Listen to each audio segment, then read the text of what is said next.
Hi అండి. Chat అంటే ఎవరికి ఇష్టం ఉండదో చెప్పండి. నాకైతే ఈ చాట్ చాలా ఇష్టమండి. నేను ఇది పనగట్టుకుని మా ఇంటి పక్కనున్న బండతన్ని ఈ రెసిపీని కనుక్కొని మరి మీకోసం నేను వీడియో చేస్తున్నానండి. సో వీడియోని ఎక్కడ స్కిప్ చేయకుండా చివరి వరకు అయితే చూసేయండి. ముందుగా దానికోసం శనగలు అనేది ముందు నైట్ నానబెట్టుకుని పెట్టుకోవాలండి 12 గంటలు. అలా నానబెట్టుకున్న తర్వాత ఆ శనగల్లోకి ఇంకా కొంచెం బంగాళదుంపలు పెద్దగానే కట్ చేసుకుని అవి నిండా మునిగేంత వరకు నీళ్లు పోసి కుక్కర్ని అయితే 4 విజిల్స్ అయితే రప్పించాలండి. 4 విజిల్స్ వచ్చేలోపు ఫస్ట్ టైం మన ఛానల్ని చూస్తున్న వాళ్ళు ఎవరైనా ఉంటే please subscribe to my channel friends. Okay, once ఇదిగో చూసారు కదా, విజిల్స్ అయితే వచ్చేసినాయండి. విజిల్స్ వచ్చిన తర్వాత ప్రెషర్ పోయిన తర్వాత మాత్రమే కుక్కర్ విజిల్ అనేది తీసి ఉల్లి శనగల్ని మాత్రమే తీయండి, బంగాళదుంపల్ని కాదు. ఒక్క శనగల్ని మాత్రమే వేరు చేసి ఒక మిక్సీ జార్లోకి వేసుకోండి. ఎక్కువ క్వాంటిటీ అవసరం లేదు. నేను ఇక్కడ 2 ఫుల్ స్పూన్స్ వేసుకున్నాను.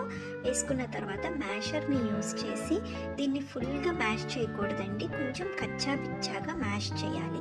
చూసారు కదా, ఈ కన్సిస్టెన్సీ ఇలా మ్యాష్ చేసుకున్న తర్వాత దాన్ని వేరే బౌల్లోకి ట్రాన్స్ఫర్ చేసేసుకోండి. సేమ్ అదే కుక్కర్లోనే చేసేస్తున్నాను.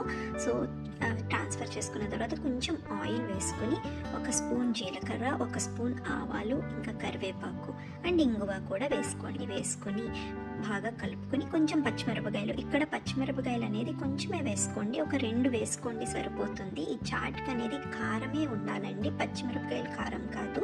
వేసుకున్న తర్వాత కొంచెం ఉల్లిపాయలు కూడా సన్నగా తరిగిన ఉల్లిపాయలు, ఉప్పు, పసుపు కూడా వేసుకుని బాగా కలుపుకోండి. చూసారు కదా, ఉల్లిపాయలు అనేది బాగానే మగ్గాయి. అయిన తర్వాత దీంట్లోకి కొత్తిమీరను కూడా వేసుకొని ఇప్పుడు సన్నగా తరిగి పెట్టుకున్న టమాటోల్ని కూడా వేసి బాగా కలుపుకోండి. ఇప్పుడు కొంచెం 4 పుదీనా రబ్బలు ఉన్నాయి కదా, పుదీనా రబ్బల్ని వేసి బాగా కలుపుకోండి.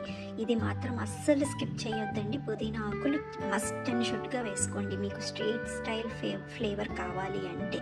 ఇప్పుడు మనం మ్యాష్ చేసుకున్న చిక్ పీస్ అండ్ పొటాటో ఉన్నాయి కదా, అవి కూడా వేసేసుకుని ఇంకా కారం మీకు రుచికి తగినంత వేసుకుని ఇంకా చాట్ మసాలా అండ్ ఇంకొక మెయిన్ ఇంగ్రీడియంట్ ఏంటి అంటే సాంబార్ పౌడర్ అండి. సాంబార్ పౌడర్ని కూడా వేసి బాగా కలుపుకోవాలండి. అలా కలుపుకున్న తర్వాత కొంచెం మీరు ఈ చాట్ కన్సిస్టెన్సీ అనేది కొంచెం వాటరీగా ఉంటే బాగుంటుంది కాబట్టి కొంచెం వాటర్ వేసి కన్సిస్టెన్సీని అనేది అడ్జస్ట్ చేసుకోండి చూపించే విధంగా.